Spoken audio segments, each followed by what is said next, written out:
반갑습니다. 심리학자입니다. 행복하시죠? 네, 꼭 행복하셔야 됩니다. 우리의 행복을 위협하는 사건이 벌어졌죠. 네, 지하철 열심히 타고 가고 있는데 갑자기 불이 났습니다. 그만하길 다행이었지만 어쨌든 간에 마포역에서 방화 사건이 일어났습니다. 피해자는 이혼 과정에서 억울한 게 있었다. 그렇게 호소하는 60대 남성입니다. 이렇게 개인의 어떤 분노, 또 절망, 이것들이 무고한 타인에게 향할 때 사회 전체는 공포에 떨 수밖에 없습니다. 그래서 오늘 여러분들과 이야기를 할 주제는 불행한 사람이 반드시 위험한가? 라는 이야기입니다. 물론 다 위험하진 않겠죠? 그러나 위험한 가능성들은 충분합니다. 그래서 그들의 심리적 특징 4가지를 먼저 알아보도록 하겠습니다. 첫 번째입니다. 좌절 공격 가설이 있습니다. 사람이 강한 좌절을 겪을 때, 그 감정은 공격 성향으로 치환되는 경우가 많아요. 그래서 이혼, 경제적 파탄, 고립 등 자기 자신이 스스로 이것을 해결할 수 없다라고 느낄 때, 그때 이것은 억눌린 분노가 되고, 이 억눌린 분노는 외부로 투사되는 경우가 많습니다. 그래서 결국 자신을 괴롭힌 사람이 아니라 아무 이유 없는 무고한 타인에게 공격을 가하는 대리 공격으로 나타나는 경우가 많죠. 이 사람도 그렇죠. 60대 남성 이혼 과정에서 억울했다. 그러면 재판장에서 해코지를 하든지 아니면 아내한테 뭘 하든지 할 수 있는데, 그것이 하나 아무 관련 없는, 그죠? 무고한 시민들한테 이 대리 공격을 한 거죠. 그래서 이런 경우가 문제가 될 수 있지요.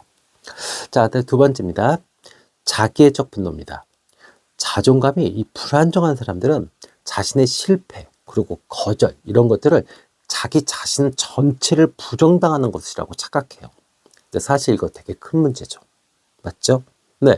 그 사건에서 거절당한 거고, 그 사건만 내가 잘못된 건데, 이렇게 그 어떤 것에 연동돼서 어떤 작은 것에 연연하는 경우에 거기에 자존감이 이렇게 연결돼 있을 때는 그것이 좌절되거나 부정당하면은 내 자신의 존재 가치마저도 다 흔들려 버리는 그런 취약한 자존감을 가진 사람들이 많습니다. 그래서 이 퇴사하거나 실직하거나 이혼하거나 파산하거나 이렇게 된다 그러면 자신이 거부당했다라고 착각해요. 그러면서 이 감정을 폭발합니다. 특히나 자존심이 셀수록 분노와 복수심은 상대적으로 올라가죠. 그래서 이때는 어떤 감정을 갖냐면 세상이 나를 이렇게 만들었다. 그래서 이런 피해 망상적 사고가 점점 강화됩니다.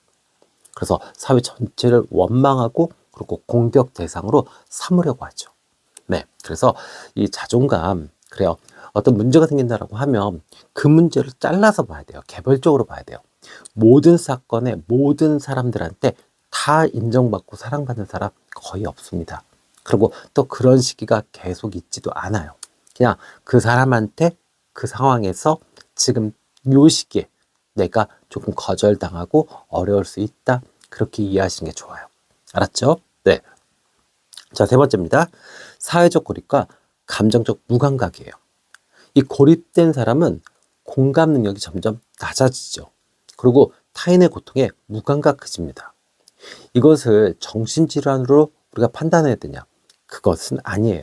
단지 사회적 소외와 감정의 둔화가 만들어낸 위험한 상태죠. 그러니까 그냥 좀비처럼 멍합니다. 타인이 슬퍼하거나 괴로워하거나 이런 거에 내 감정이 미동을 안 해요. 그러면서 어떻게 되냐면 감정 상태가 어차피 내 인생은 끝났어. 별 볼 일 없어. 그러니까 너도 고통을 받아야 돼. 그러니까 나만 불행하고 다른 사람들은 다 행복한 것처럼 보여요.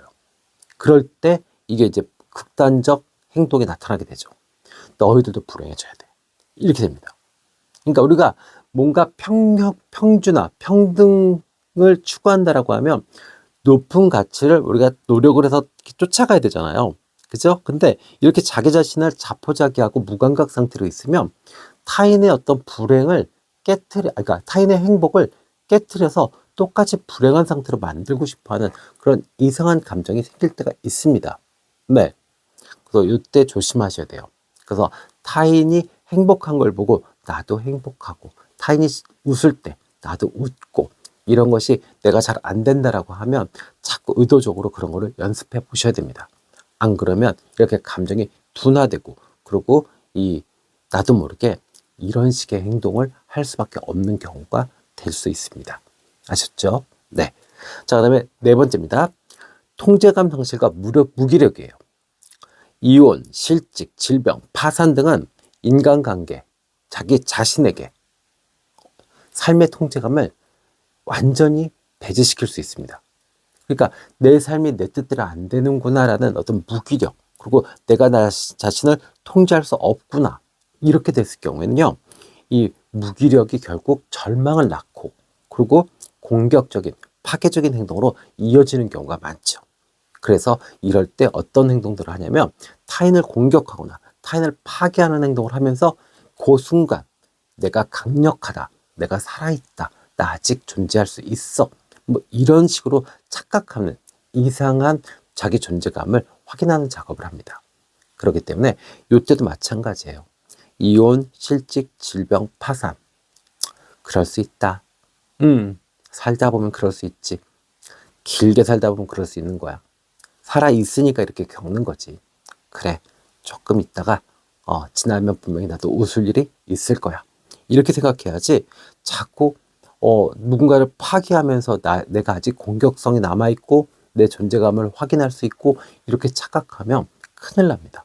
그래서 이렇게 불행한 사람이 위험한 행동을 할 수 있는 그런 심리적 기반에는 이렇게 네 가지: 좌절, 공격, 가설, 그 다음에 자기애적 분노, 그 다음에 사회적 고립과 감정적 무감각, 그 다음에 통제감 상실과 무기력, 이렇게 네 가지로 우리가 압축할 수 있습니다.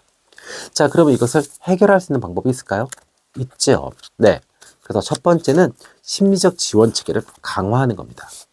이혼, 파산, 그리고 실직, 이렇게 위기 상황에 누구나 놓일 수 있어요. 그러면 이럴 때는 심리적 상담, 그다음에 정서적 지원 서비스를 연결시켜 줘야 됩니다.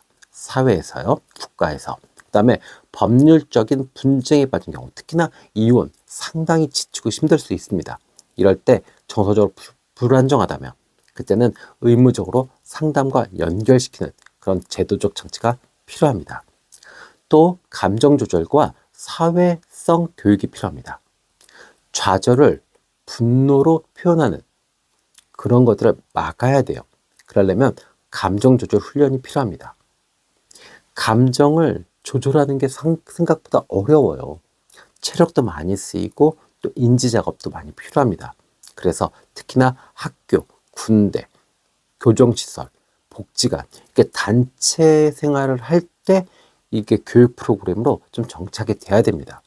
그래서 대표적으로 감정 글쓰기, 또 비폭력 대화법, 마음 챙김 명상, 이런 세 가지가 아주 대표적으로 아주 좋은 프로그램이 될 수 있습니다. 아셨죠? 네. 자, 그 다음에 위기 개입 프로그램도 우리가 만들어야죠. 그래서 이혼, 퇴직, 장기 실직, 질병 진단 직후에는 정신적으로 취약해질 수 있으니까 해당 시기에 자동적으로 정신건강센터와 연결되거나, 아니면 심리적 안정 핫라인을 통해서 의도 없는 가해자가 되는 것을 막는 그런 안전장치가 필요합니다. 의도 없는 가해자가 될 수 있어요, 우리가. 그렇죠? 네. 그래서 그걸 막으려고 그러면 이렇게 정신건강센터, 그 다음에 이 심리안정 핫라인, 이런 것과 연결시켜서 위기 상황에 빠르게 대응하는 그런 시스템도 준비가 되어야 합니다. 또 공공감시와 커뮤니티 시스템이 필요할 수도 있어요. 이웃, 주변인이 극단적으로 분노를 보이거나 아니면 세상에 대한 증오를 표출하는 경우에 신고하고 또 개입할 수 있는 그런 커뮤니티 문화가 조성돼야 됩니다. 그러니까 그거는 캠페인 같은 거, 그 다음에 인식 개선, 이런 걸로 충분히 우리가 만들어낼 수 있죠. 그죠? 그리고 또 사회적으로 고립되는 사람들이 너무 많아요. 경제적으로나 아니면 뭐 부부간의 문제 때문에, 또 이런 것 때문에 사회적으로 고립을 선택하고 또 고립이 되는 경우가 많습니다. 그래서 이걸 줄이는 지역 공동체 프로그램, 이런 것들도 자꾸 많이 만들어줘야 됩니다. 그러면 이렇게 대리 범행, 그죠? 그 다음에 이 의도 없는 가해자가 되는 것을 막을 수가 있죠. 자, 그러면 정리 좀 할게요. 자, 불행한 사람은 반드시 위험한가? 아닙니다. 불행이 곧 범죄로 이어지는 것은 아니다. 그러나 고립된 분노, 고립된 불행, 치유되지 않은 분노, 그 다음에 공감 없는 절망, 이것은 반드시 폭발할 수 있다. 그러니까 이것은 인정하셔야 됩니다.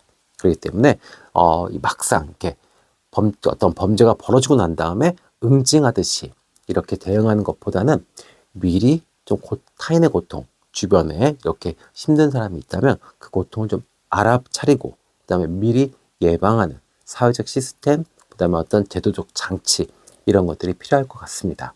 네, 오늘은 이 마포역 방화 사건을 통해서 우리가 이 좌절, 그다음에 어떤 무기력 상태에서 타인을 공격하는 그런 심리에 대해서 알아봤습니다. 네, 평소에 마음 챙김, 그다음에 평소에 어떤 나의 감정 잘 통제할 수 있도록 자기 자신을 꾸준히 관리하시는 게 중요할 것 같습니다. 지금까지 함께 해주셔서 감사합니다. 심리학당이었습니다.